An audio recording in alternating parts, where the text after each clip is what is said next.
నమస్తే welcome to city 24/7 top debate. నేను సురేష్. 3 ఏళ్లు కళ్ళు మూసుకుంటే అధికారంలోకి వచ్చేస్తారట. వైసీపీ కార్యకర్త జోలికి వచ్చిన ప్రతి ఒక్కరి అంతు చూస్తారట. కొడితే కొట్టించుకుని కొట్టిన వాడి పేరు రాసుకోవాలట. రిటైర్ అయినా దేశం వదిలిపోయినా లాక్కొస్తారట. టైం వచ్చాక సినిమా చూపిస్తారట. ఇది వైసీపీ అధినేత జగన్ ఆ పార్టీ స్థానిక ప్రజాప్రతినిధులకు చెప్పినటువంటి మాటలు. జగన్ 2.0లో జరగబోయేది ఇదే అంటూ భీషణ ప్రతిజ్ఞ చేశారు మాజీ సీఎం జగన్. అయితే గతంలో ఇలాంటివి తానేమీ చేయలేదని చెప్పుకోవడమే అసలు విశేషం. ఆయన మాటలు చూస్తుంటే మళ్ళీ తాను వచ్చానంటే ఎవరిని బతకనివ్వను అనే లెవెల్లో సందేశం ఇచ్చారా అనిపిస్తోంది. ముందుగా అంశం మీద డిబేట్లో పార్టిసిపేట్ చేస్తున్నారు తెలుగుదేశం పార్టీ అధికార ప్రతినిధి షాబీర్ ఖాన్ గారు. నమస్తే సార్, వెల్కమ్. ఓకే, అలాగే వైసీపీ నుంచి మధుసూదన్ రెడ్డి గారు కూడా జాయిన్ అయ్యారు. నమస్తే సార్, వెల్కమ్. అలాగే కాంగ్రెస్ అధికార ప్రతినిధి షేక్ బాజీ గారు కూడా జాయిన్ అయ్యారు. నమస్తే అండి. సీనియర్ జర్నలిస్ట్ రాజకీయ విశ్లేషకులు ఉప్పా లక్ష్మణ్ గారు కూడా జాయిన్ అయ్యారు. నమస్తే సార్, వెల్కమ్. సార్ లక్ష్మణ్ గారు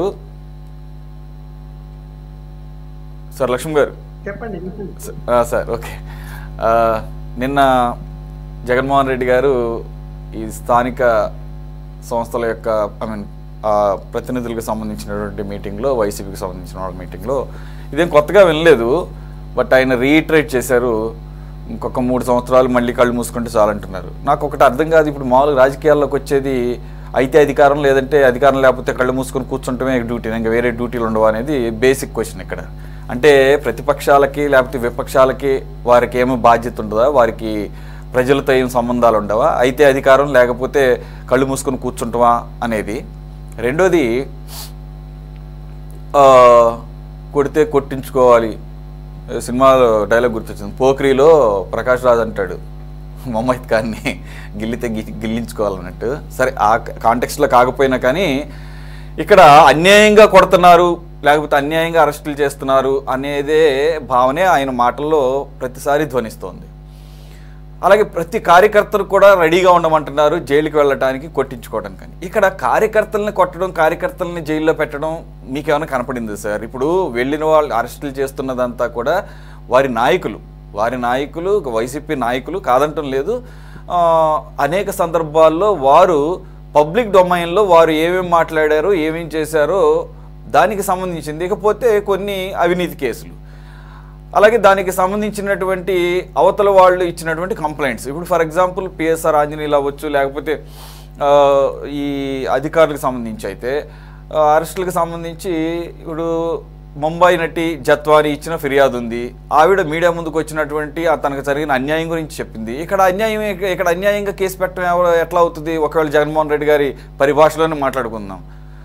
ఇకపోతే ఇంకా ఆయన ఎవరి గురించి మాట్లాడుతున్నారు? బోరుగడ్డ అనిల్ కుమార్ గురించి ఆయన ఆవేదన, లేదంటే వల్లభనేని వంశీ గురించి ఆయన ఆవేదన, లేదంటే కనుక ఇంకా కొంతమందిని పోసాని కృష్ణమురళి గారి గురించి ఆయన ఆవేదన. వీరంతా మాట్లాడినవన్నీ కూడా మనం అంతా చూసాం కదా సార్.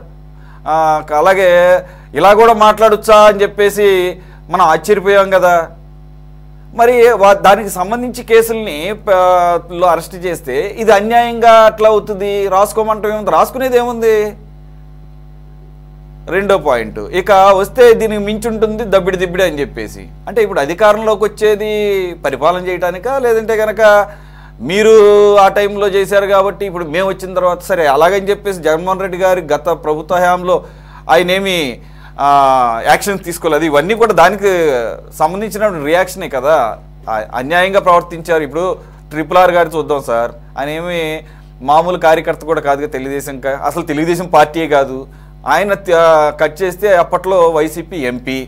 మరి మీ పార్టీ వైసీపీ ఎంపీని ఆయన నియోజకవర్గంలోకి రానంతగా భయపెట్టి, రెండోది ఆయన్ని కస్టోడియల్ టార్చర్ చేసి, ఇది కూడా ఆరోపణ కాదు, ఆయన ప్రూవ్ చేసుకున్నాడు. వెళ్ళి సుప్రీంకోర్టు దాకా వెళ్ళి ఆయన మిలిటరీ హాస్పిటల్లో, గవర్నమెంట్ హాస్పిటల్లో ఇచ్చిన దాన్ని తప్పని నిరూపించి దానికి సంబంధించిన అరెస్టులు జరుగుతున్నాయి. మరి అని RRR గారు మాట్లాడింది అన్యాయంగా, ఇది జరగని దాన్ని జరిగినట్టు చెప్పారా? మరి ఇక్కడ జగన్మోహన్ రెడ్డి గారికి యొక్క అండర్స్టాండింగ్ ఏంటనేది ఇక్కడ పెద్ద ప్రశ్నార్థకమైంది. ఎలా చూడాలి? ఈ ఒకటి అయితే అధికారం, లేదంటే పడుకుందాం, ఇది కళ్ళు మూసుకుంటాం. సరే, ఏదో మాట వరుసకు అన్నారు అని అనుకోవచ్చు.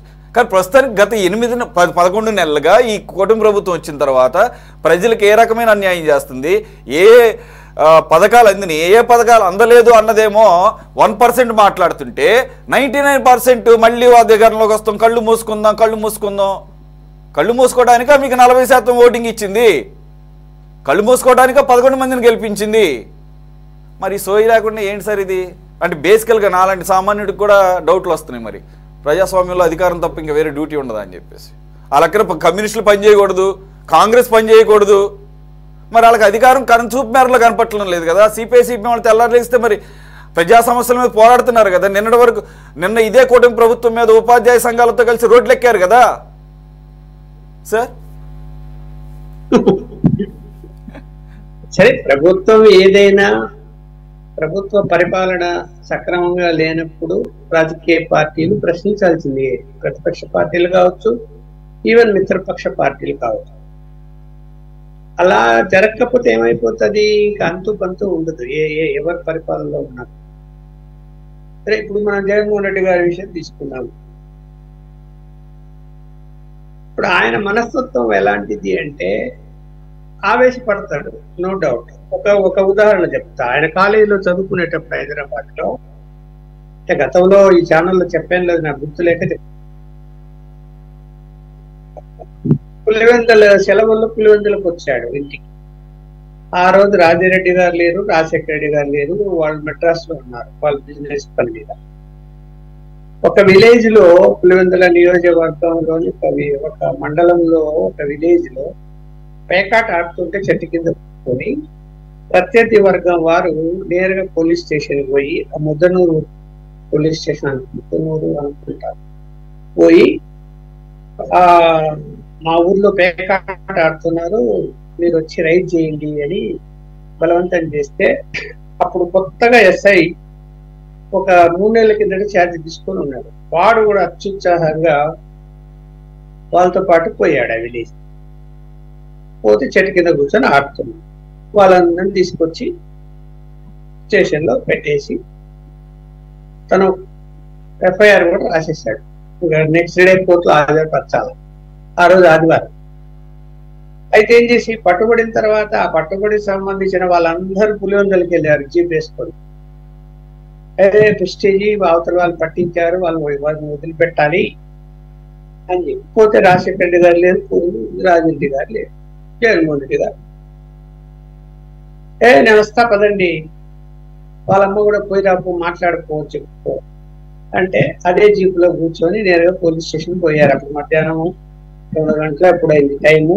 ఒక కానిస్టేబుల్ కూడా భోజనాలు పోయారు. ఒకే కానిస్టేబుల్ బయట కూర్చొని ఉన్నాడు. ఈయన ఏదో రాసుకుంటూ కూర్చున్నాడు. ఎస్ఐ నేరుగా లోపలికి వెళ్ళిపోయారు అందరు. ఎస్ఐ ఎదురు కూర్చున్నాడు. కూర్చొని వాళ్ళందరూ వదిలిపెట్టండి అన్నాడు. మా వాళ్ళంతా వాళ్ళని ఎందుకు తీసుకొచ్చావు, పేకాట ఆడటం సహజమే కదా పల్లెల్లో, ఎందుకు తీసుకొచ్చావు? అప్పుడు ఎఫ్ఐఆర్ రాసి ఉన్నాడు కాబట్టి అతని సమస్య ఏంది? వాళ్ళు వదిలిపెట్టడానికి వీల్లేదు. ఎఫ్ఐఆర్ రాసింది, ఎఫ్ఐఆర్ అయిపోయింది. ఎఫ్ఐఆర్ అయిపోయిందండి, నేను వదిలిపెట్టడానికి వీల్లేదు కదా, ఇది వదిలిపెడితే నేను ఇరకపోతే నాకు ప్రాబ్లం అవుతుంది, నేను కోర్టులో హాజరుపరచాలంటే అని చెప్పి. అప్పుడు పూర్వం ఎలా ఉందంటే పోలీస్ స్టేషన్ లో టేబుల్ మీద నుంచి గోడ వరకు టెలిఫోన్ వైర్ ఉండేది. పొడవుగా వైర్, అక్కడ గోడ నుంచి టేబుల్ వరకు ఉంటుంది పొడవుగా. ఆ వైర్ పీకి పట్టుకోండి అన్నాడు. వీళ్ళను ఎస్ఐని కట్టేసిండు కుర్చీకి, శుభ్రంగా కట్టేసి సెల్లో ఉన్నటువంటి తాళం తీసుకొని ఆ బయట ఉన్నటువంటి కానిస్టేబుల్ వెళ్ళిపో అన్నాడు. వాడి ఇంటికి పరిగెత్త వెళ్ళిపోయాడు. ఆ లాకర్ లో లాకప్ లో ఉన్న వాళ్ళని తీసుకొని జీప్ లో ఎక్కించుకొని శుభ్రంగా వాళ్ళ ఊరికి పోయి వదిలిపెట్టేసి మళ్ళీ పులివెందులకు వెళ్ళిపోయాడు. భోజనానికి పోయిన వాళ్ళు వచ్చి అప్పుడు ఆ కట్లింపు తీశారు, ఆ కోయర్తో కట్టింది. అతను భయపడిపోయి ఆ రోజు నెక్స్ట్ డే మార్నింగే ఎస్పీ దగ్గర పోయి దండాలు పెట్టి, నేను సెలవులో వెళ్ళిపోతాను సార్, నేను పని చేయలేను, నన్ను ఎక్కడికైనా వేరే ట్రాన్స్ఫర్ చేయండి అని లాంగ్ లీవ్ పెట్టేసేది, వెళ్ళిపోయాడు. ఇది వార్త నేను రాశాను ఊరికే. ఇప్పుడు మీకు స్టోరీ ఏదో కథలాగా ఏం చెప్పడం లేదు, న్యూస్ రాశారు. Okay sir. న్యూస్ రాస్తే ఏమైపోయింది, అతను చదువుకుంటున్నాడు, ఎఫ్ఐఆర్ కడితే కనుక ఇబ్బంది పడతాడు, అతనికి ఫ్యూచర్ ఉండదు, ఇబ్బంది వస్తుంది అని ట్రంకాలు. రాజశేఖర రెడ్డి గారు చెన్నై నుంచే నాకు ఫోన్ చేసి మళ్ళీ ఫర్దర్ రాయకుండా ఉంటే గనక ఎస్పీ ఎఫ్ఐఆర్ కట్టని అంటున్నాడు, లేకపోతే నేను న్యూస్ చూసి ఎఫ్ఐఆర్ కట్టాలంటున్నాడు. అంటే పొద్దున్న పేపర్లో చూశాడు, ఆయన పేపర్లో చూసి ఫోన్ చేశాడు అనమాట ఎస్పీ. ఆయన చేతులు ఎత్తేసాడు. అంటే వాడు ఆవేశపడతాడు, నీకు తెలియదు ఏముంది అని చెప్పి, అంటే అతని మనస్తత్వం అలాంటిది. దాని పరిణామాలు ఎలా ఉంటాయి అంటే, ఇప్పుడు మళ్ళీ చెప్తా, ముఖ్యమంత్రి అయిన తర్వాత కూడా మళ్ళీ చెప్తున్నా, నా మీద ఒకవేళ కేసు పెడితే పెట్టని వాళ్ళు వైఎస్ఆర్సీపీ వాళ్ళు, ముఖ్యమంత్రి అయిన తర్వాత హోదాలో ఉండంగానే ఒక మంత్రిని చెంపబట్టించి కొట్టాడు, ఒక మంత్రిని.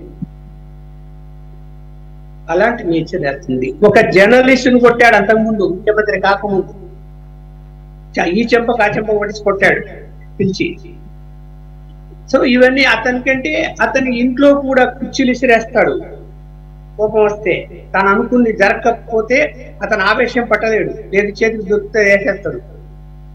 వాళ్ళ చెల్లెల మీద కూడా వేశాడని, తండ్రి గారి మీద వేసాడని కుటుంబ సభ్యులు చెప్తుంటాడు. అంత ఆవేశపరుడు. అట్లాంటి ఆవేశమైన మాటలు మాట్లాడితే ఏం చేస్తాడు? అప్పుడు నడిచింది. ఆ కాలంలో మొబైల్ ఫోన్లు లేవు, సోషల్ మీడియా లేదు, ఎవరేం చేస్తున్నా కొట్టుకున్నా తిట్టుకున్నా, అసలు ఆ యొక్క పోలీస్ స్టేషన్ లో జరిగిన సంఘటన 10 రోజుల తర్వాత కానీ నాకు తెలియలేదు. నేను కూడా మళ్ళీ 1-2 సార్లు క్రాస్ చెక్ చేసుకొని నిజమా కాదా నమ్మక క్రాస్ చెక్ చేసుకున్న తర్వాత అక్కడ కానిస్టేబుల్ తో మాట్లాడి ఆ ఊరికి పోతే వాడు సార్ పక్క బయటికి పిలుచుకొని పోయి నిజమే సార్ అని చెబితే అప్పుడు రాశాను న్యూస్. 10 రోజుల తర్వాత జరిగిన తర్వాత. అంటే అప్పుడు ఓన్లీ ట్రంకాల్సే, కమ్యూనికేషన్ సిస్టమ్ లేదు. ఇప్పుడు ఈ యొక్క ఈ కాలంలో రఘురామకృష్ణరాజు వేధించారు, వెరీ క్లియర్ గా బయటపడ్డాయి కదా ఏం చేశామనేది. ఇక్కడ ఊరికే మాటలు మాట్లాడుతున్నాడు. నేను వచ్చి మళ్ళా వస్తాను, వస్తే కనుక చూడండి ఒక్కొక్కరి విమానం మొత్తానికి చెప్తున్నాడు. ఎందుకు? ధైర్యం ఇవ్వడానికి అనుకుంటాం. ఒకవేళ అందరు భయపడిపోతున్నారేమో, కూటమి ప్రభుత్వం వచ్చిన తర్వాత మన మీద కేసులు పెడుతున్నారు, లేకపోతే ఇంకేదో చేస్తారని భయపడుతున్నారు అని చెప్పి ధైర్యం ఇవ్వడానికి చెప్పాడు అంటే అనుకుందాం, అది వేరే అంశం. ధైర్యం ఇవ్వడానికి చెప్తే తప్పేం లేదు, చెప్తే చెప్పుకుంటాడు, తర్వాత జరుగుతుందో లేదో ఎవరు తెలియదు. రెండోది, అసలు మళ్ళా నేను 3 సంవత్సరాలు ముఖ్యమంత్రిపై వస్తాను, ఒక్కొక్కరి తాట వలుస్తాను అంటే ఎలా చెప్తావు? నువ్వు మళ్ళీ ముఖ్యమంత్రిగా వస్తానని ఏ విధంగా దేని ఊహించుకొని చెప్తావు? నీ కేసులు మిమ్మల్ని తరుగుతున్నాయి, ఏ రోజు జడ్జిమెంట్ వస్తాయో తెలియదు, తీర్పులో ఖచ్చితంగా ఇబ్బంది పడతావు, అన్ని తెలుసు ఆయనకు. ఇంకా 3 సంవత్సరాలు అంటున్నావు. అది జరిగే పని కాదు. ఆయన 3 సంవత్సరాలు కాదు కదా, ఇంకా తర్వాత కూడా ఆయన మళ్ళీ వచ్చే అవకాశాలు లేవని నాకైతే ఉన్న సమాచారం మేరకు నేను చెప్తున్నాను. ఎందుకు? అతను బీజేపీ వాళ్ళు పొత్తు పెట్టుకోవయ్యా అని ఎన్నికల ముందు అడిగారు. ఇప్పుడు ఇంకా చంద్రబాబుతో పొత్తు కుదరలా. అడిగితే తను తిరస్కరించాడు. ఆ కోపం ఒకటి వాళ్ళకు ఉంది. తర్వాత అతను క్రిస్టియానిటీని బాగా పెంపొందించాడు, ఆ కోపం వాళ్ళకు ఉంది బీజేపీ. ఇప్పుడు అందరూ అనుకుంటున్నారు సహకరిస్తారేమో ఇప్పుడు కూడా అని. నేనైతే చెప్తున్నాను, ఎట్టి పరిస్థితుల్లో బీజేపీ వాళ్ళు జగన్మోహన్ రెడ్డికి ఏ విషయంలో కూడా సహకరించడం లేదు ఇప్పటి వరకు, ఫ్యూచర్ లో కూడా సహకరించదు, ఖచ్చితంగా చెప్పగలుగుతారు. అనుమానాలు ఉండొచ్చు అందరికి, రాజకీయ పార్టీలకు. మనమేం చేయలేము దానికి. ఉండి ఏమైనా కొని ఇప్పటివరకు ఏం సహకరించారు, అతనికి ఏం చేశారు, అతనికి మేలు ఏమీ చేయడం లేదు. స్పష్టంగా ఒక అండర్స్టాండ్ తో రాష్ట్ర అభివృద్ధికి, రాజధాని నిర్మాణానికి, పోలవరానికి అన్నిటికీ కట్టుబడి కేంద్ర ప్రభుత్వం అన్ని విధాలుగా నిధులు విడుదల చేస్తూ సహాయం చేస్తూ ఉన్నది కూటమిలో ఉన్నాం. మళ్ళీ అతనితో పనేమండి ఇంకా నాకు అర్థం కాదు. ప్రజల మూడు ఎలా ఉంటుంది 3 సంవత్సరాల తర్వాత అని ఇప్పుడు ఎలా చెప్పగలుగుతాడు ఆయన? ఇప్పుడు ఎలా చెప్పగలుగుతాడు? అప్పుడే 11 నెలల్లోనే ఏదో పెద్ద ఎత్తున అసంతృప్తి వచ్చింది, ఇప్పుడే పోయి రేపు పొద్దున్న రేపే ఎన్నికలు జరిగితే కూటమి ఓడిపోతుంది అనే పరిస్థితి ఉందా? ఏ ప్రభుత్వం పరిపాలన ఉన్న అసంతృప్తి అనేది ఉంటది, ఎవరు కాదండి. కేంద్రం మీద కేంద్రంలోని కూటమి బీజేపీ ప్రభుత్వం మీద దేశవ్యాప్తంగా అసంతృప్తి లేదా? ఉంటది, కొంత పర్సెంటేజ్ ఉంటది, ఎప్పుడు కూడా ఉంటది, లేకుండా ఏముంటదు. ఇప్పుడు వీళ్ళు కూడా వచ్చారు, అనేక అవకతవకలు చేశారు, మీరు అన్ని అవినీతి, ఏదైతే ఏ డిపార్ట్మెంట్ లో అవినీతి జరగలేదో చెప్పమనండి. ప్రతి డిపార్ట్మెంట్ లో జరిగింది, దాన్ని ఎత్తిపోసుకోవాలా, కేసులు పెట్టాలా, అరెస్టులు చేయాలా, పద్ధతి నడుస్తుంది. ఇప్పుడు వ్యక్తిగత అరెస్టులు వేరు. ఇప్పుడు నేను నా కోపం వచ్చి పక్కన కొడతా, నేను వైఎస్ఆర్సీపీ కావచ్చు, పక్కింటి కొడితే వాడు కేసు పెడతాడు, నన్ను అరెస్ట్ చేయరా? కార్యకర్తలు అరెస్ట్ చేశారంటే దేనికి అరెస్ట్ చేశారు? పక్కన కొట్టావు నువ్వు, గొడవలు పెట్టుకున్నావు, అవి పర్సనల్ అంటారు దాన్ని, వ్యక్తిగత వ్యవహారాలు. అవి వ్యక్తిగత వ్యవహారాలు అరెస్ట్ చేయడం వేరు, రాజకీయ కోణంలో అరెస్ట్ చేయడం వేరు. రాజకీయ కోణంలో ఏమైనా చేస్తున్నారా అనవసరంగా, అవి చూడాలి. అవి అవి అనవసరంగా చేస్తుంటే తప్పకుండా ప్రశ్నించాలి, జవాబు చెప్పాలి, కోర్టులకు పోవాలి, ఇవన్నీ జరగాలి, ఎవరు కాదండి. అంతేగాని ఇప్పుడు పెట్టిన కేసులన్నీ కూడా ఎవరి మీద పెద్ద పెద్ద లీడర్ల మీద పెట్టిన కేసులన్నీ కూడా అనవసర కేసులు ఏం పెట్టారు? అక్కడ రీజన్స్ ఉంటేనే పెట్టారు కదా, పెట్టాలి. పెట్టకపోతే భయం ఎప్పుడు వస్తుందండి? ఇప్పుడు మీరు కూడా విపరీతంగా కేసులు పెట్టారు తెలుగుదేశం వాళ్ళ మీద, గోడున ఏడ్చారు అందరూ. అప్పుడు అది మర్చిపోతే ఎలాగా జగన్మోహన్ రెడ్డి గారు?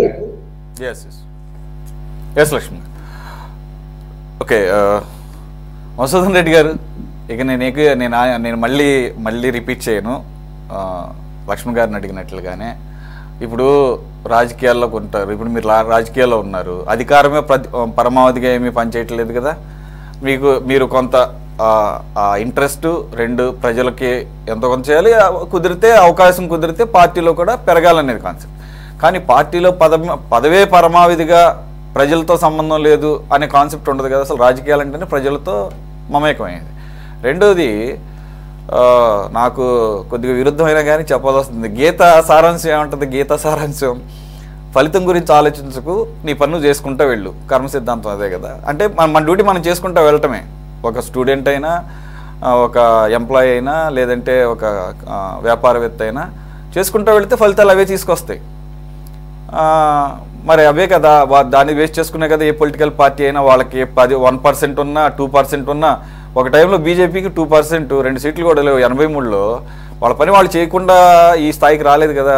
అలాగే ఈరోజు కాంగ్రెస్ 2014 తర్వాత అంతకుముందు అధికారంలో ఉన్న పార్టీ ఒక్కసారిగా కుదిరి, కారణాలు ఏదైనా కావచ్చు, కానీ అలాగని కాంగ్రెస్ పార్టీ విషాద ఎత్తేలేదుగా. వాళ్ళ పని వాళ్ళు చేసుకుంటూ పోతున్నారుగా. 2014లో ఏం రాలే, రేపు 2024లో రాలే, 2029లో వస్తుందన్న ఆశ కూడా లేదు. ఇక కమ్యూనిస్టుల సంగతి సరే, మరి వాళ్ళ పని వాళ్ళు చేసుకుంటున్నప్పుడు ఆ పని చేసి, ఇప్పుడు మీకు 40% మీరే ప్రధానమైనటువంటి ప్రతిపక్షం, ఇక వేరే పార్టీ వాళ్ళే లేరు. అందుగురించే కదా ఆయన ప్రధాన ప్రతిపక్ష నేతగా హోదా కూడా ఇవ్వాలని చెప్పేసి ఫైట్ చేస్తున్నారు. మరి ఆ రకంగా కావాలనుకున్నప్పుడు మరి ప్రజల సమస్యల మీద ముందుకు వెళుతూ, అలాంటప్పుడు మధ్యలో ఈ రకమైన ఏమైనా ఉంటే క్వశ్చన్ చేయొచ్చు.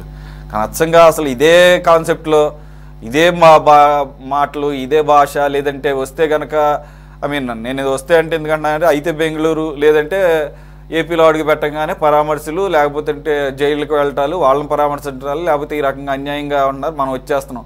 3 సంవత్సరాలు కాదు కదా, ఇంకా 4 సంవత్సరాలు ఉంది. మరి 3 సంవత్సరాలు ఎందుకు అంటున్నారు? రిపీటెడ్గా అంటున్నారు కాబట్టి కోర్టు చేయాల్సి వస్తుంది. మరి ఏమన్నా ఆయనకి జమిలీ ఎన్నికలు 2028లోనే ఆయనకి ఒకవేళ అంటే ఉంది, ఆయనే అన్నారు 1-2 సార్లు, 27లో ఒకసారి అన్నారు, 28లో ఒకసారి అన్నారు. అవకాశమే లేదు 29 తర్వాత ఏమన్నా జమిలీ ప్లాన్ చేయాలంటే రాజ్యాంగం పరంగా చూసుకున్నా. కానీ సరే ఓకే, ఆశ ఉండొచ్చు. నేనేమంటున్నానంటే ఈ 3 సంవత్సరాలైనా కళ్ళు మూసుకుంటే మరి ఎలా అర్థం చేసుకోవాలో మీరే చెప్పాలి సార్. అలాగే ఒక్క అరెస్ట్ అయినా మీరు చెప్పండి, అన్యాయంగా అరెస్ట్ చేశారని. మీ కార్యకర్తలు మీ మీద ఏమన్నా దాష్టికానికి వచ్చారా ఫర్ ఎగ్జాంపుల్, లేకపోతే మీకు తెలిసిన వాళ్ళు, లేదంటే ఇప్పుడు ఫర్ ఎగ్జాంపుల్ ఆయన అర్థం మేబీ మళ్ళీ సురేష్ని మళ్ళీ అరెస్ట్ చేయటం అన్యాయం అనుకుందాం. అక్కడ కూడా ఒక దొమ్మి జరిగింది కదా. సరే ఎవరిది తప్పు అనేది తేలుస్తారు పోలీసులు. ఓకే, కొంత దాన్ని ఏమంటారు పక్షపాతం చూపించు అనుకుందాం కాసేపు, కానీ లోపలికి తీసుకెళ్ళి కిడ్నాప్ చేసి మరి కొట్టారు, వాళ్ళ మిస్సెస్ అయితే చెప్పుకోవడం విసిరారు, ఈ రకంగా ఇచ్చినప్పుడు పరస్పర కేసులు పెట్టుకున్నారు. ఆయన ఆల్రెడీ అంతకుముందు జైలుకి వెళ్ళొచ్చాడు, బెయిల్ మీద ఉన్నాడు, కొద్దిగా జాగ్రత్తగా ఉండాల్సిన అవసరం ఉంది. మరి ఈ రకంగా ఏ అరెస్ట్ చూసినా కానీ మరి దాని వెనకాల ఒక నేపథ్యం కనపడుతుంది. మరి ఎందు గురించి ఈ రకంగా ఆయన అంటున్నారు? ఒకవేళ లిక్కర్ కేసులు ఏమైనా కాదంటున్నారా? లిక్కర్ కేసులో విజయ్ మరి అన్నారు, విజయ్ నిన్న ఆయన మాట్లాడిన దాంట్లోనే ఒక ఆయన చెప్తున్నాడు వాళ్ళకి అనుకూలంగా పేర్లు చెప్తున్నారు, అరెస్ట్ చేస్తున్నారు, దానికి తగ్గట్టుగా ఆధారాలు సృష్టిస్తున్నారు. ఆధారాలు సృష్టించడం అంత ఈజీ అండి? చెప్పండి సార్. ముందుగా సురేష్ గారికి, ప్యానల్లో ఉన్నటువంటి సభ్యులకి, టీవీ యాజమాన్యానికి, వీక్షిస్తున్నటువంటి ప్రేక్షకులకు శుభ సాయంత్రం.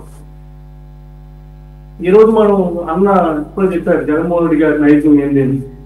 ఆవేశ్వరుడు ఆయన స్టూడెంట్ గా ఉన్నప్పుడు పోలీస్ స్టేషన్ ధ్వంసం చేశారు, ఇప్పుడు ధ్వంసం చేశారు, ధ్వంసం చేశారు. మీరు జగన్మోహన్ రెడ్డి గారిని ఎంతవరకు దగ్గర చూశారో నాకు తెలియదు, కానీ జగన్మోహన్ రెడ్డి గారి నైజాన్ని ఈ విధంగా మౌత్ పబ్లిసిటీతో జగన్మోహన్ రెడ్డి గారి యొక్క క్యారెక్టర్ అసాసినేషన్ చేయడం అనేది చట్టంగా మీకు సాగదని నేను మీకు పూర్తిగా చెప్తున్నాను. ఎందుకంటే జగన్మోహన్ రెడ్డి గారితో అత్యంత సన్నిహితంగా ఇంచుమించుగా ఒక 20 years గా నేను ప్రయాణం చేస్తున్నటువంటి ఒక వ్యక్తిగా జగన్మోహన్ రెడ్డి గారు ఎక్కడ కూడా నన్ను కానీ నాతో కూర్చున్నటువంటి ఎవరిని కానీ కోప్పడి లేకపోతే తోచేయడమో సపోజ్ ఇప్పుడు బాలకృష్ణ గారు పక్కన కొట్టు కొట్టిన సందర్భాలు టీవీలో కూడా చాలా వస్తున్నాయి. అదేవిధంగా ఇప్పుడు తెలుగుదేశం నాయకులు కూడా దగ్గరకు పోతే తోచేసేటువంటి పరిస్థితి, కొట్టేటువంటి పరిస్థితి, ఎన్నో పరిస్థితులు మనం చూస్తున్నాం టీవీలో కూడా లైవ్ చూసి.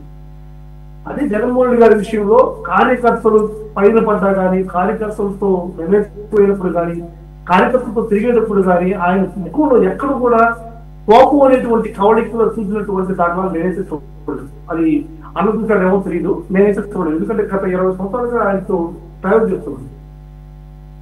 అఫ్కోర్స్ విద్యార్థి దశలో ఉండేటప్పుడు మీరు విద్యార్థులుగా ఉన్నారు, నేను విద్యార్థిగా ఉన్నా, జగన్మోహన్ రెడ్డి గారు కూడా విద్యార్థే. ఒక సాధారణమైనటువంటి విద్యార్థి దశలో ఉండేటప్పుడు ఒకటి చిన్న ఆవేశమైనటువంటి పనులు చంద్రబాబు నాయుడు కూడా జరుగుతాయి. చంద్రబాబు నాయుడు కూడా విద్యార్థి దశలో ఉంటారు.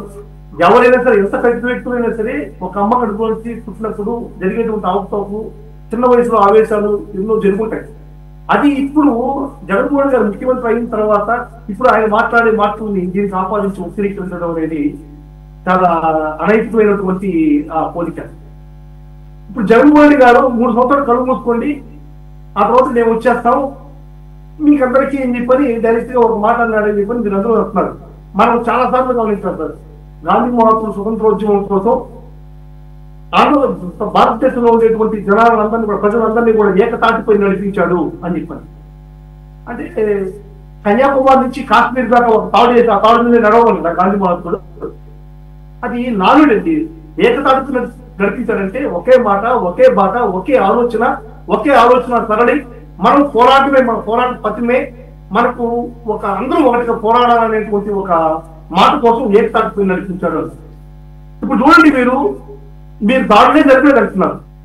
ఆంధ్ర రాష్ట్రంలో మీకు దాడులు జరిగాయి. పేపర్లలో, టీవీల్లో వచ్చినటువంటి పోతారు కృష్ణమురళి, లేకుంటే వంశీ గారు, లేకుంటే ఈ నందిగామ సురేష్, లేకుంటే బోరగడ్డ అనిలో వాళ్ళే కనబడుతున్నారే కానీ మీకు సాధారణమైనటువంటి ఒక కార్యకర్త రాష్ట్రంలో ఎంత ఘోరంగా భయపడి వణికిపోతున్నాడో, ఎన్ని కేసులు పడుతున్నాయి మీకు ప్రశ్న రావట్లేదు.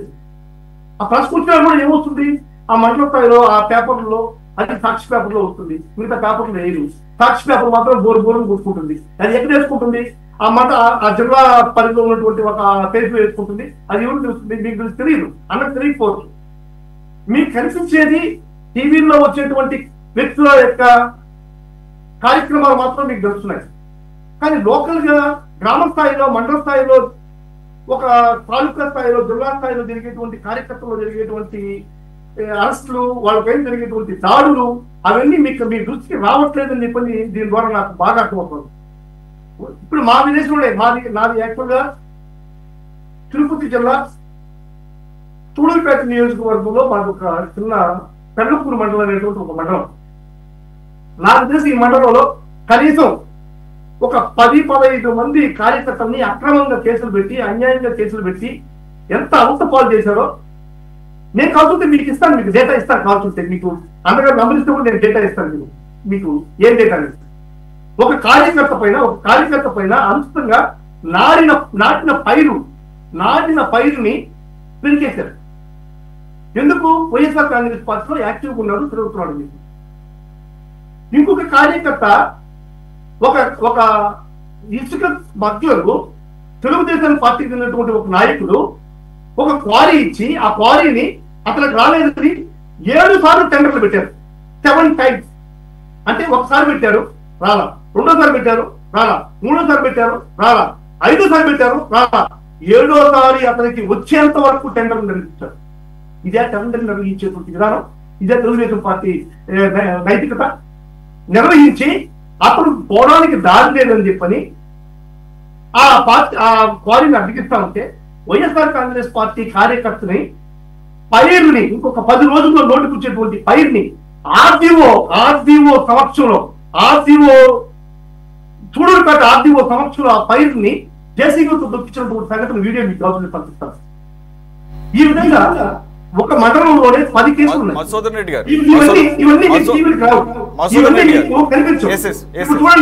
చూడండి విద్యారంగం మీతో మీతో ఏం వ్యతిరేకించట్లేదు. ఇప్పుడు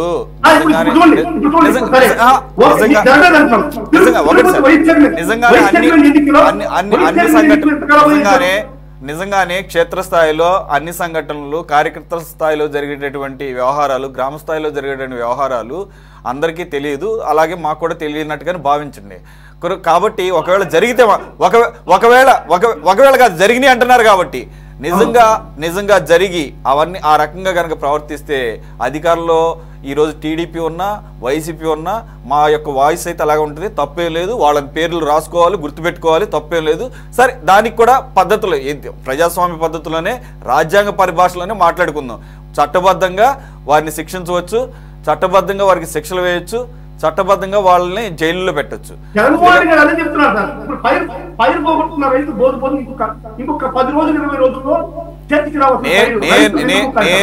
నేను ఇందాక వరకు కూడా క్వశ్చన్ చేసింది ఏంటంటే, ఏదైతే ఈ మనం హై ప్రొఫైల్ అరెస్టులు జరుగుతున్నాయో, హై ప్రొఫైల్ కేసుల మీద కేసులు జరిగేటువంటి కేసుల్లో మాత్రం మీకు జగన్మోహన్ రెడ్డి గారు స్పందిస్తున్నారా, లేకపోతే వాటిలో ఏం తప్పుంది? ఇప్పుడు నందిగామ సురేష్ అరెస్ట్ తప్పే ఉంది, జగన్మోహన్ రెడ్డి గారు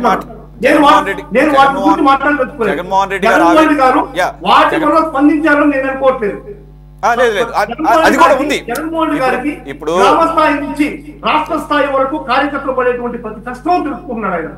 వీటన్నిటి కష్టాన్ని క్రోడీకరించి ఇటువంటి మాటలు మాట్లాడారు. కానీ ఎవరో కోసాని కృష్ణమూర్తి అరెస్ట్ అయ్యాడో, లేకపోతే బోరిగడు అనిల్ అరెస్ట్ చేశారో వాళ్ళ కోసం స్పందించాలని నేను అనుకోవట్లేదు.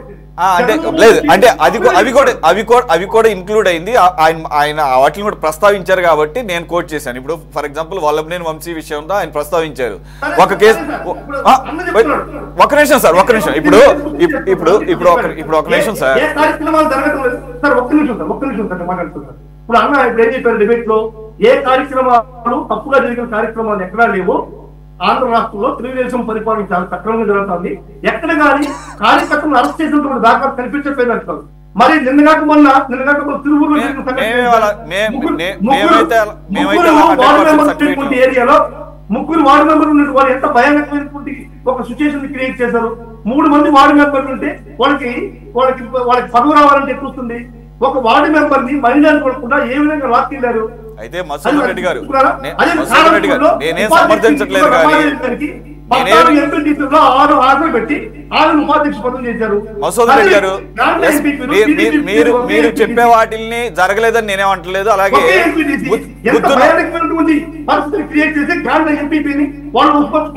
ముగ్గురిని మాత్రం ప్రవేశపెట్టి గ్రాండ్ల ఎంపీపీకి వాళ్ళకి టీడీపీకి ఉండేది ఒకే ఒక ఎంపీటీసీ. ఒకే ఒక ఎంపీటీసీ ఉన్నటువంటి గాండ్ల మండలంలో ఒక ఎంపీపీని ఏ విధంగా వాళ్ళు కైవసం చేస్తున్నారు? ఇవంతా అన్నట్టు కనిపించవా? ఇవన్నీ టీడీపీ కనిపిస్తున్నాయి సార్, అవన్నీ కనిపిస్తున్నాయి. జగన్మోహన్ రెడ్డి గారి స్పందన అదిలో లేకుంటే రంతిగామ సురేష్ లేకుంటే ఇంకొక వ్యక్తి కాదని నేను ఈ సభ మీ ద్వారా నేను తెలియజేస్తున్నాను. Right sir. ఇప్పుడు బుద్ధున్నవాడు ఎవడో కూడా ఇప్పుడు మీరు చెప్పిన వాటిని ఎవడో కూడా సమర్థించడు. ఏంటి గుడ్డిగా ఈ ప్రభుత్వం 100% పర్ఫెక్ట్గా ఉంటుందని సర్టిఫికేట్లు ఇవ్వడానికి ఇక్కడ ఎవరు రెడీగా లేవు. రెండోది ఏంటంటే ఇది నేనేమి సమర్థించట్లేదు కానీ గత ప్రభుత్వ హయాంలో మీరు చేసినటువంటి కొన్ని కూడా హాంట్ అవుతాయి. ఇక్కడ ఏమవుతుంది, గ్రామ స్థాయిల్లో ఎంత కాదనుకున్నా కానీ గత ప్రభుత్వ హయాంలో ఏ రకమైనటువంటి వేధింపులకు గురయ్యాము అని ఒక ఫ్రిక్షన్ వాతావరణం, ఘర్షణ వాతావరణం ఉన్నప్పుడు అది ఈ రకంగా కంటిన్యూ అవుతూనే ఉంటాయి. అలాగని నేనే సమర్థించను. నేనేమంటున్నానంటే మీరు గనక గత 5 సంవత్సరాల్లో గనక క్లీన్ గవర్నెన్స్ ఇచ్చుంటే ఈరోజు మీరు పూర్తి స్థాయిలో ఈ రకంగా ఖండించడానికి, ప్రశ్నించడానికి అయినా కూడా హక్కు ఉంటుంది. నేనేమంటానంటే మేము ఇంత అద్భుతంగా గవర్నెన్స్ ఇస్తే, ఎందుకంటే జగన్మోహన్ రెడ్డి గారి హయాంలో అటువంటిది జగన్మోహన్ రెడ్డి గారి గవర్నెన్స్ రాష్ట్రంలో ఇప్పుడు దాకా జరగలేదు సార్, భారతదేశంలో ఇప్పుడు జరగలేదు. ఎందుకంటే ఆయన ఒకే ఒక నినాదం, కులాలు చూడడం, మతాలు చూడడం, పార్టీలు చూడడం, ప్రాంతాలు చూడడం, వయసులు చూడడం.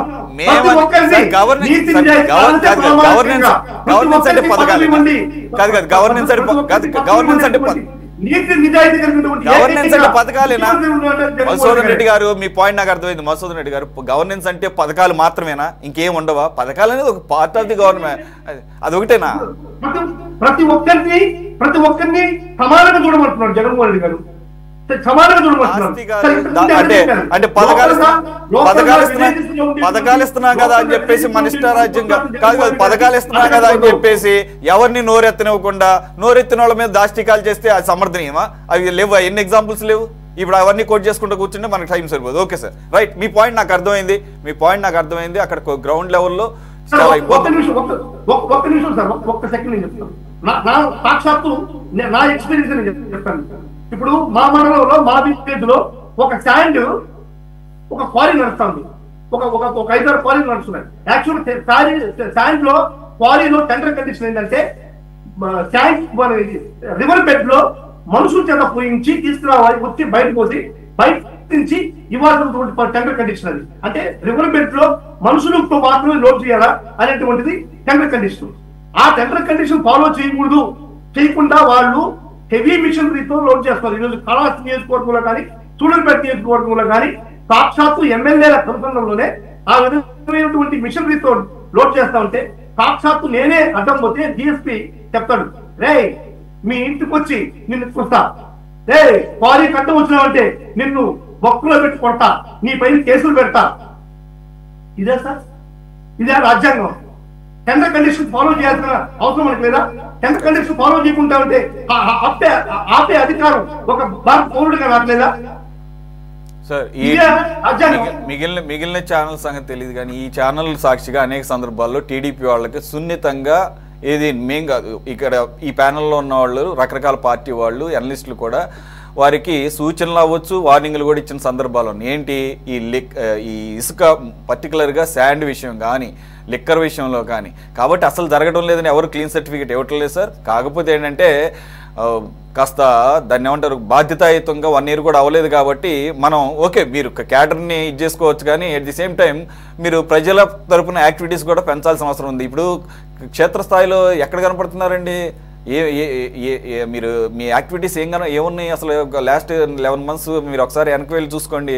ఇప్పుడు ఫర్ ఎగ్జాంపుల్ ఈరోజు వైఎస్ షర్మిల గారు ఉన్నారు, కనీసంగా ఆవిడ స్టీల్ ప్లాంట్ దగ్గరికి వెళ్ళి వాళ్ళకి సంఘీభావంగా రిలే నిరాహార దీక్షలో కూర్చున్నారు. మీరు ఎందుకు టేకప్ చేయకూడదు? Is it not a big issue? Is it not it's a very big issue for the state. ఇటువంటి కాబట్టి వాటి మీద ఎంతకీ కూడా ఈ రకమైనటువంటి కక్షపూరితమైనటువంటి వాతావరణం కాకుండా ప్రజల వైపు ఉంటే ఆటోమేటిక్గా ప్రజలు మీకు మీ వైపు ఉన్నారు కూడా. ఒక 40% అనేది దృష్టిలో పెట్టుకోవాలి, అంతకంటే ఏం లేదు. రైట్ సార్, షబీర్ గారు. సార్ ఓకే, మన ఇద్దరు కాదు ప్రజల కోసం నిరంతరం పోరాడేటువంటి పార్టీ వైఎస్ఆర్ కాంగ్రెస్ పార్టీ. ఎక్కువ మంది ప్రజలు కూడా ఆదరించిన పార్టీ వైఎస్ఆర్ కాంగ్రెస్ పార్టీ. మీ ద్వారా తెలుగుదేశం నాయకులకి, చంద్రబాబు నాయుడు గారికి నేను ఏం చెప్తున్నానంటే, మీరు ఎంత భయపెట్టినా, మీరు ఎన్ని అరెస్టులు చేసినా, మీరు ఎంత పోలీస్ ఫోర్స్ ని ఉపయోగించినా, మీ పోలీసులకి పట్ట చొక్కాలు తొడిగినా ఏ ఒక్క వైఎస్ఆర్ కాంగ్రెస్ పార్టీ కూడా కార్యకర్తలు కూడా భయపెట్టలేరు. ఏ ఒక్క వైఎస్ఆర్ కాంగ్రెస్ పార్టీ కార్యకర్త కూడా భయపడ్డు. మీ పుస్తక చొక్కాలు తగిన పోలీసులకి భయపడరు అని చెప్పి నేను మీరు కూడా తెలియజేస్తున్నా. ఓకే మస్తు షబీర్ గారు, సో అది పరిస్థితి. మరి జగన్మోహన్ రెడ్డి గారు కారణం లేకుండా ఏం మాట్లాడట్లేదు. So be ready to face Jagan 2.0 అంటున్నారు. కాబట్టి ఏమన్నా చిన్న చిన్న లోటుపాట్లు ఉంటే ఏమన్నా సర్దుకుంటారా, లేదంటే కనుక ఆ 2.0కి రెడీ అవుతారా? అందరికీ నమస్కారం అండి. ఇప్పుడు ఒక విషయం ఏంటంటే, చట్టాలు, న్యాయాలు, ధర్మాల గురించి జగన్మోహన్ రెడ్డి గారి కార్యకర్తలు, నాయకులు మాట్లాడుతూ ఉంటే దయ్యాలు వచ్చి వేదాలు వెలిచ్చినట్టుంది. ఏదైతే జగన్మోహన్ రెడ్డి గారు నిన్న ఎంత ఫ్రస్ట్రేషన్ లో మాట్లాడారో అంతే ఫ్రస్ట్రేషన్ లో ఈయనగాడు ఉన్నారు, మధుసూదన్ రెడ్డి గారు కూడా. అసలు క్షేత్రస్థాయిలో కార్యకర్తలుకి కేసులు పెడుతున్నారు తెలుగుదేశం ప్రభుత్వ హయాంలో అంటారు. అసలు వీళ్ళకి కార్యకర్తలు ఎక్కడున్నారండి? 6 నెలలు కూడా నిలబడలేదండి వీళ్ళు. కూటమి ప్రభుత్వం వచ్చిన తర్వాత 6 నెలలు కూడా వీళ్ళు అసలు ఆ పార్టీలో నిలబడే పరిస్థితులు, వాళ్ళు చేసినటువంటి గత ప్రభుత్వంలో దౌర్జన్యాలు ఇవన్నీ ఎక్కడ బయటపడతాయో, ఎక్కడ మమ్మల్ని ఇబ్బంది పాలు చేస్తాయో అని చెప్పేసి వాళ్ళు వేరే పార్టీలు పక్క చూపులు చూస్తున్నారు. మళ్ళీ ఇంకో విషయం, పైగా జగన్మోహన్ రెడ్డి విధి విధానాలు ఏం చెప్తున్నారంటే గాంధీ గారితో పోలుస్తున్నారు. అసలు గాంధీ గారితో పోల్చే అంత మహానుభావుడైతే జగన్మోహన్ రెడ్డి గారు లేరు. తెలుగుదేశం వైఎస్ఆర్సీపీ కార్యకర్తల పట్ల, నాయకుల పట్ల జగన్మోహన్ రెడ్డి గారు అంకిత భావంతో ఉంటారు. అది ఏంటంటే అంత కార్యకర్తల పట్ల అంత సానుకూలంగా, అంత మంచిగా ఆలోచించే వాళ్ళైతే గత ప్రభుత్వంలో పనిచేసినటువంటి అధికారులు మీరు వాళ్ళకి మానసిక శోభకు గురి చేసి పోలీస్ వ్యవస్థని మీ ఇంటి ఒక పనిమాలుగా వాడుకొని అధికార వ్యవస్థని మీరు మీ ఇష్టారాజ్యంగా మీరు వాడుకుని నిన్నటి రోజు ఏం మాట్లాడతారు? ప్రతి ఒక్కరి పేరు రాసి పెట్టుకోండి, రిటైర్డ్ అయ్యి బయట దేశాలకు వెళ్ళినా మేము వాళ్ళని తీసుకొని వచ్చి జైల్లో పెడతాం అంటే ఏంటి? ఇది నియంత పాలన కాదా? ఇంకా జగన్మోహన్ రెడ్డి గారి ప్రభుత్వం ఉంది, మేమే నియంత పాలన చేస్తాం. అసలు ఏది ఏమైనా మీరు ఒక మాట ఇందాక అన్నారండి, కర్మ సిద్ధాంతం ఏం చెప్తుంది? ఫలితం ఆశించకు, నువ్వు చేసే ప్రయత్నం చెయ్యి. అట్ ది సేమ్ టైం కర్మ ఇది కూడా చెప్తుంది, ఎవరు కర్మ ఎంత అనుభవిస్తే వడ్డీతో సహా కర్మ ఖచ్చితంగా ఇస్తుంది. ఈ రోజు వైఎస్ఆర్సీపీ నాయకులు చేసినటువంటి వాడినటువంటి భాష, చేసినటువంటి నిర్వాకాలన్నింటినీ ఈ రోజు కర్మ సిద్ధాంతం రూపంలో వాళ్ళు అనుభవిస్తున్నారు. ఎక్కడ తెలుగుదేశం ప్రభుత్వ హయాంలో వాళ్ళని ఇబ్బంది పెట్టే పరిస్థితి ఉంది. చట్టాలు, న్యాయాలు, ధర్మాలు వాటన్నిటి పని చేసుకుంటా పోతున్నాయి. సరే, మధుసూదన్ రెడ్డి గారు ఏదో కార్యకర్తలను ఇబ్బంది పెట్టే అవసరం ఏందంటున్నారు. చూడండి ఎంతమంది కార్యకర్తలు తెలుగుదేశం ప్రభుత్వ హయాం ఈ 9-10 నెలల్లో ఎంతమందికి కేసులు పెట్టారు, వాళ్ళ ట్రాక్ రికార్డ్ ఏంటి, వాళ్ళు గతంలో ఏం పనులు చేస్తున్నారు, ఇప్పుడు ఎంత ప్రజల్లో ఉన్నారు, ఇవన్నీ చూడండి. ఇవన్నీ చూడకుండా ఎంతసేపు ఆయన అందులో సూళ్లూరుపేట నియోజకవర్గం అంట, మాది ఉమ్మడి జిల్లా, నెల్లూరు రూరల్ నియోజకవర్గం, ఇప్పుడు తిరుపతి జిల్లా అయింది. 2 మంత్రులు ఉన్నారు. అదేంటంటే ఆ సిస్టమ్ ప్రకారం ఏంటంటే టెండర్ కోడ్ అమలు చేయాలంటున్నారు. అసలు మీ ప్రభుత్వంలో వైఎస్ఆర్ కాంగ్రెస్ పార్టీ ప్రభుత్వం ఉన్నప్పుడు టెండర్ కోడ్ ఏమైనా అమలు చేసే పరిస్థితి ఉందా? అధికారుల్ని ఏ విధంగా బెదిరించి ఇచ్చేశారు? కార్యకర్తల్ని తెలుగుదేశం పార్టీ కార్యకర్తల్ని నామినేషన్ లేకుండా కిడ్నాపులు చేసి మరి యునానిమస్ చేసుకున్నటువంటి పరిస్థితి వైఎస్ఆర్ కాంగ్రెస్ పార్టీ పరిస్థితి.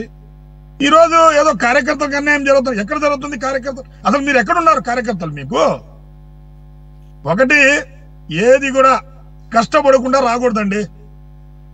జగన్మోహన్ రెడ్డి గారు 2019లో ప్రభుత్వం వచ్చింది ఏంటంటే కష్టపడి రాలా, ప్రజలు ఒక అవకాశం ఇవ్వాలనుకున్నారు. ఎందుకు? రాజశేఖర రెడ్డి బిడ్డ ప్రజల్లో తిరిగాడు, ఏదో యంగ్స్టరు ప్రజలకి ఏదో న్యాయం చేస్తాడు, యువతకి మంచి భవిష్యత్తు ఇస్తాడు, రాష్ట్ర పాలన చాలా బాగా చేస్తాడు. కాబట్టి ఒక యంగ్స్టర్ కి ఒక అవకాశం ఇవ్వాలని చెప్పేసి అన్ని వర్గాలు ఒక అవకాశం ఇచ్చింది. ఆ అవకాశాన్ని దుర్వినియోగం చేసింది మీరు. దౌర్జన్యానికి పాల్పడ్డారు. బెదిరింపుకు పాల్పడ్డారు, రాష్ట్ర ఖజానాన్ని కొల్లగొట్టారు, మీ ఇష్టానికి ఎట్లా పడితే అట్లా చేశారు.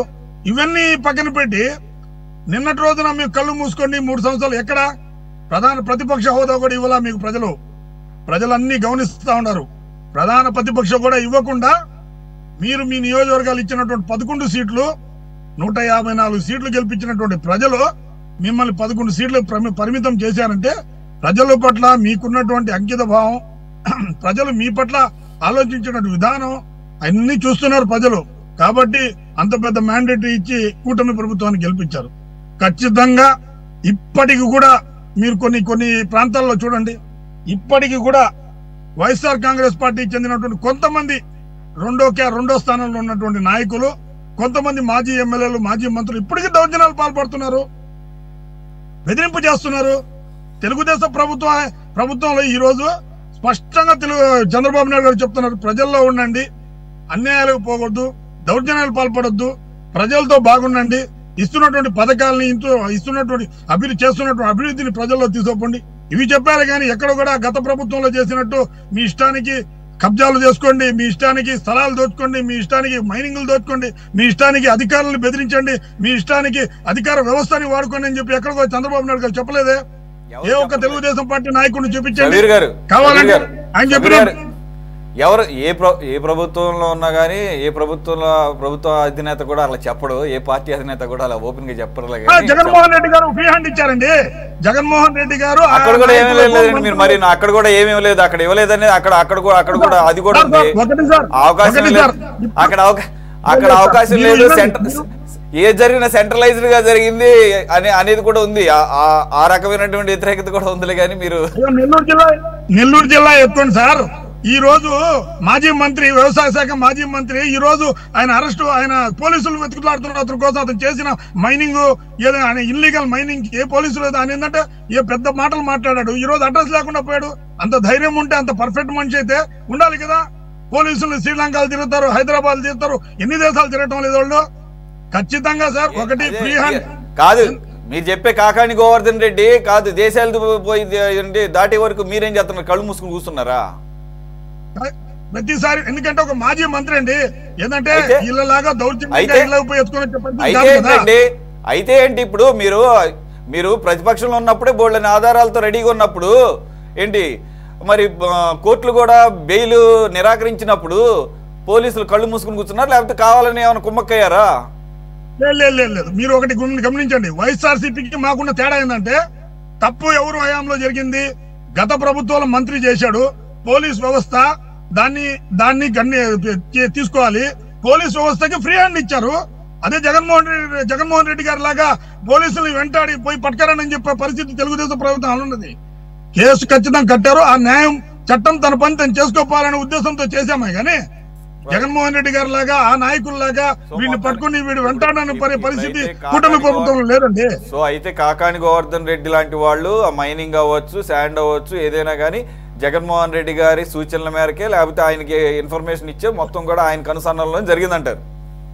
100% లిక్కర్ కానివ్వండి, ఇసుక కానివ్వండి, మైనింగ్ కానివ్వండి, రాష్ట్రంలో ఉండేటువంటి సహజ వనరులు మొత్తం దోచుకోవడానికి పూర్తి స్థాయిలో సహకరించింది, పూర్తి స్థాయిలో పర్మిషన్ ఇచ్చింది జగన్మోహన్ రెడ్డి గారు.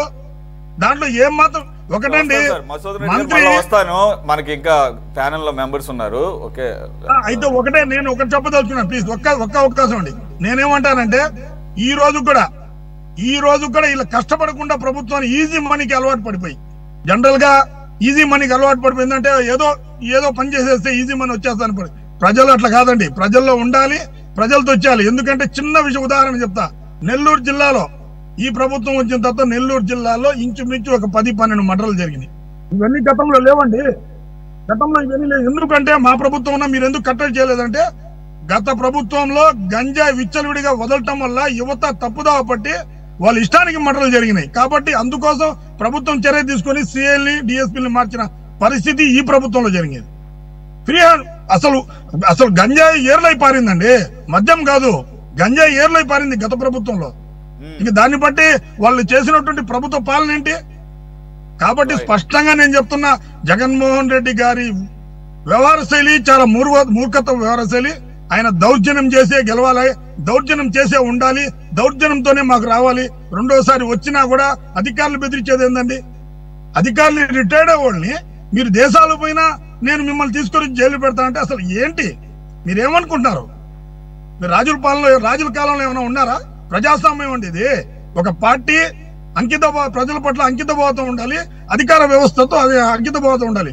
ఎంతమంది పోలీసులు మానసిక శోభ గురి చచ్చిపోయిన వాళ్ళు కూడా ఉన్నారు గత ప్రభుత్వంలో, వీళ్ళు చేసేటువంటి దారుణాలు చేయలేక చూడలేక. కాబట్టి నేను ఖచ్చితంగా చెప్తున్నాను, ఇప్పుడు 100% వైఎస్ఆర్సీపీ జగన్మోహన్ రెడ్డి గారిని వాళ్ళ నాయకులు కానీ మాట్లాడేటువంటి మాటలు, చట్టాలు, న్యాయాలు, ధర్మాల పట్ల మాట్లాడుతున్నటువంటి మాటలు ఖచ్చితంగా దయ్యాలు వేదాలు వాళ్ళు ఇచ్చినట్టే ఉంది. కానీ వీళ్ళు ఎక్కడ కూడా గత ప్రభుత్వం వీళ్ళు చేసినటువంటి దారుణాలు అన్ని ఇన్ని కాదు. రైట్ బాజీ గారు, మీరు కానీ మేము కానీ మూడో వ్యక్తిగా చూస్తున్నాము. సో మీ అబ్జర్వేషన్ ఏంటి నిన్న జగన్మోహన్ రెడ్డి గారి వ్యాఖ్యల ద్వారా? అంటే సేమ్ ఇదేం కొత్తగా కాదు, మళ్ళీ సేమ్ రిపీట్ చేశారు, ఇంకాస్త ఘాటుగా చెప్పారు. Anything sounds reasonable? Sir Baji గారు ఒకసారి ఆడియో మ్యూట్లో ఉన్నట్టు సార్. సురేష్ గారు, ముందుగా మీకు అట్లాగే మన ఛానల్లో ఉన్న మిత్రులకి, మన ఛానల్ వీక్షిస్తున్న ప్రజలకు అందరికీ కూడా శుభ సాయంత్రం నమస్కారం. ఇప్పుడు ఇంతకు ముందు కూడా జగన్మోహన్ రెడ్డి గారు సేమ్ డైలాగ్స్ కొట్టారు ఒక 2-3 నెలల క్రితం. ఏంటంటే 2.0 వస్తుంది, మేము అప్పుడు వచ్చి ఒక్కొక్కరిని ఎక్కడున్నా కానీ తీసుకొచ్చి వాళ్ళంతా చూస్తాం, వాళ్ళ సంగతి తేలుస్తాం. ఏంటంటే ఇప్పుడు గురువింద గింజ చందం లాగా అనిపిస్తా ఉంది జగన్మోహన్ రెడ్డి గారి యొక్క మాటల తీరు. గురువింద గింజ చుట్టరగా ఉంటుంది, కింద మచ్చ తెలియదు.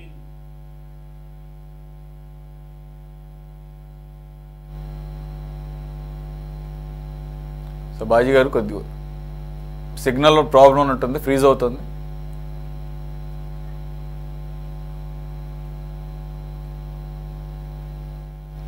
Right, in the meanwhile, I'll go back to Madhusudan Reddy garu again. Sir, that Shabir garu మాట్లాడుతున్నప్పుడు you want to, clarify or maybe you want to rebut. What is that? Sir, ఇప్పుడు తెలుగుదేశం నాయకులు చెప్పినట్టుగా ఈ యొక్క అక్రమ మైనింగ్ అనేటువంటి దేనిపైన, tank అక్రమ మైనింగ్ అనే దానిపైన నిజంగా మాట్లాడుతున్నట్టే తెలుగుదేశం నాయకులు సిగ్గుపడదు. ఇప్పటిదాకా ట్యాంక్ అనేటువంటిది అమ్మి గవర్నమెంట్ నుంచి ₹1 కూడా సంపాదించినటువంటి నైజం. ఇప్పుడు దాకా కూడా ఎక్కడ కూడా ట్యాంక్ ద్వారా జనాలు ఇల్లీగల్ గా ఎత్తుకుపోతా ఉన్నారు అన్ని ప్రభుత్వాల్లో కూడా, ఇంతకుముందు ప్రభుత్వాల్లో కూడా. కానీ స్టాండ్ లో కూడా డబ్బు సంపాదించవచ్చు, స్టాండ్ లో కూడా గవర్నమెంట్ కొంచెం ఆదాయాన్ని పెట్టచ్చు అని చెప్పని టెండర్ విధానం ప్రవేశపెట్టి దాంట్లో నుంచి కొంత గవర్నమెంట్ కి ఇన్కమ్ సోర్స్ క్రియేట్ చేసినటువంటి సీఎం జగన్మోహన్ రెడ్డి.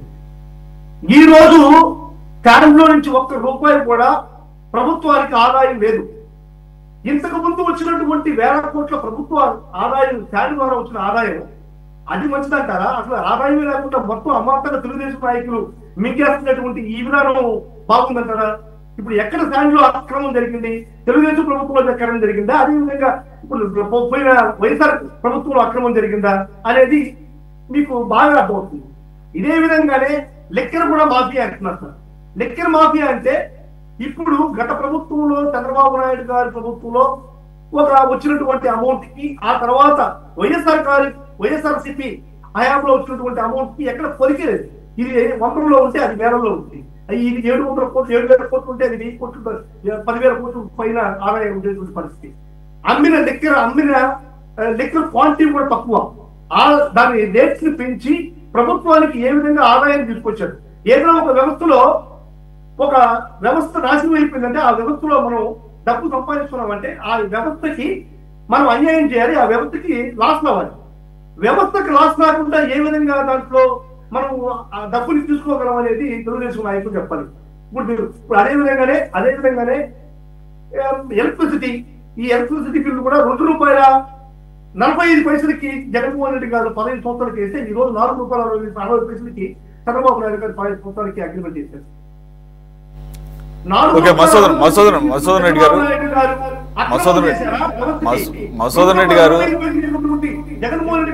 మధుసూదన్ రెడ్డి గారు అన్నిటినీ ఒకే ఘాటును కట్టకండి. పవర్ కి సంబంధించి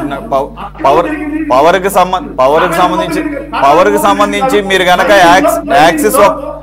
యాక్సిస్ ఒప్పందం గురించి మాట్లాడుతున్నారు గనక, యాక్సిస్ ఒప్పందం అయితే గనక మీ ప్రభుత్వ హయాంలోనే ₹5.12 ఒప్పందం కుదుర్చుకున్నారు. యాక్సిస్ తో మీ ప్రభుత్వ హయాంలోనే ₹5.12. దాన్ని సెకీ ద్వారా అదానీతో కుదుర్చుకున్న ఒప్పందం ₹2.49 రెండు పోల్చకండి. అది వేరు, ఇది వేరు.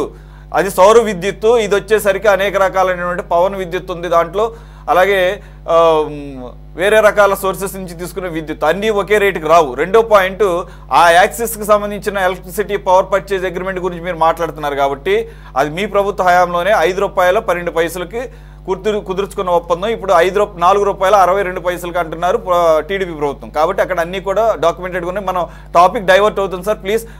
మనకి ఎక్కువ సమయం లేదు. మీ పాయింట్ అయితే అర్థమైంది. ఎస్, మీరు అన్నట్లుగా శాండ్ విషయంలో చాలా లోటుపాట్లు ఉన్నాయి. శాండ్ అనేది ఒక ఆదాయ వనరుగా మారింది, ప్రభుత్వానికి కాదు, కొంతమంది ఇండివిజువల్స్కి. దాంట్లో టీడీపీ వాళ్ళే ఉన్నారా, వైసీపీ వాళ్ళకు అసలు లేరా అంటే చెప్పడానికి లేదు. ప్రభుత్వంలో టీడీపీ వాళ్ళను, జనసేన వాళ్ళు, బీజేపీ వాళ్ళు ఉన్నారు కాబట్టి వాళ్ళకి ఖచ్చితంగా అప్పర్ హ్యాండ్ ఉంటుంది. దాన్ని ఎవరూ కూడా మేము కాదంటం లేదు, డినై చేయటం లేదు. అక్కడ కంప్లీట్గా అసలు జీరో బిజినెస్ జరుగుతుంది, పూర్తిగా ప్రజలకే ఇసుక వెళుతుంది అనేవి మేమేమి సర్టిఫికేట్లు ఇవ్వడానికి ఇక్కడ సిద్ధంగా లేము. బాజీ గారు please, hope your line is clear now. వినిపిస్తుందండి సురేష్ గారు? Fine sir, please continue.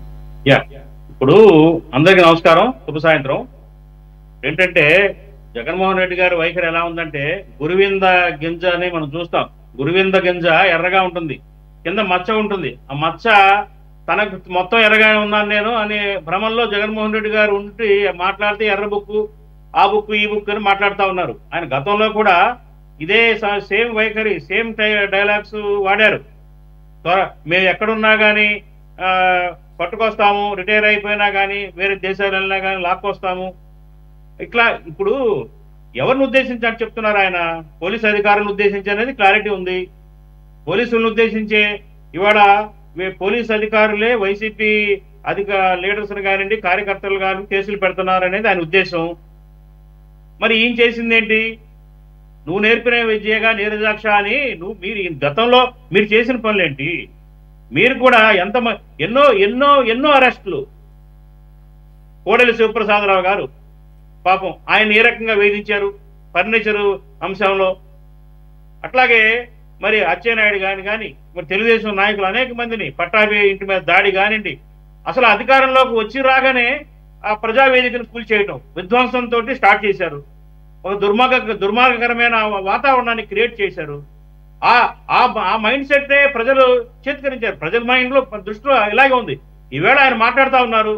ఇవాళ కూడా మళ్ళీ ఏం మాట్లాడుతున్నారు? కార్యకర్తలకు ఏం సందేశం ఇస్తున్నారు? అట్లాగే రాష్ట్ర ప్రజలకి ఏం చెప్పబోతున్నారు?